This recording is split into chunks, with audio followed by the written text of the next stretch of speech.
Right, hello, I'm Mike Powell. I'm Director of the IKMemergent research program, which has been looking at a whole range of issues around the creation, management and use of knowledge in the international development sector.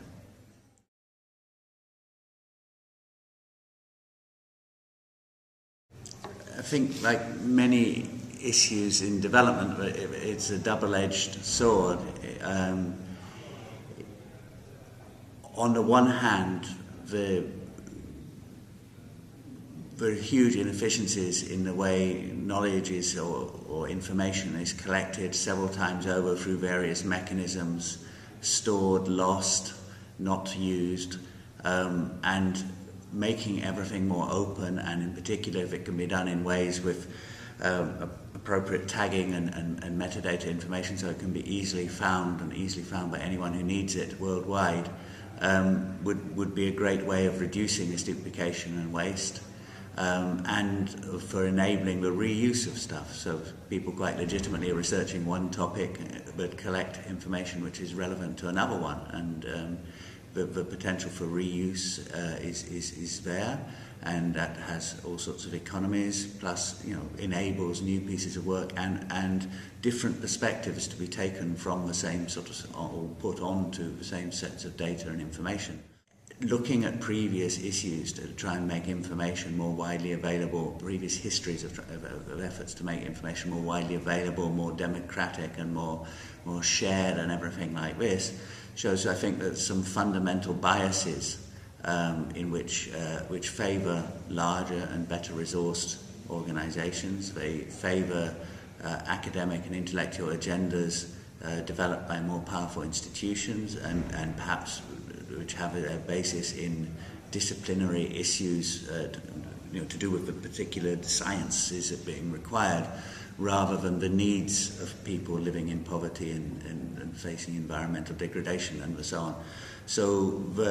if the open movement carries on, sort of blossoms on the same basis of these previous biases, without questioning them and without thinking, what are the main information needs, what main information required to support development, and who has the most need for that information, then I'm afraid it's quite possible that once again there will be some very potentially empowering ideas and potentially empowering technology, but actually no one will end up getting empowered. I mean, firstly, our program it's been a luxury to have 5 years to stand back from the nitty-gritty of daily work and immediate demands, and which of course in all our cases involves immediate institutional interests and needs to get hold of funds and everything.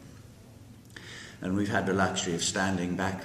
at it and looking at information, knowledge and development as a whole for 5 years. We've had thanks to generous resources from the Dutch government and a lot of freedom in how we've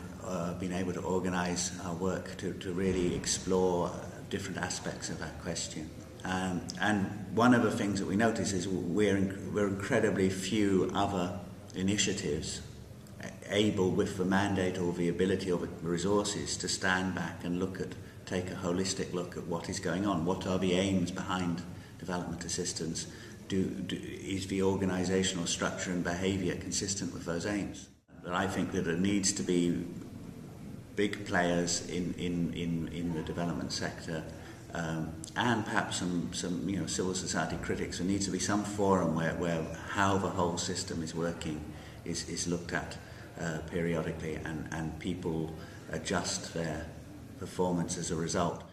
The recognition is that the information for development is for the people whose lives are to be changed, as well as for the head offices.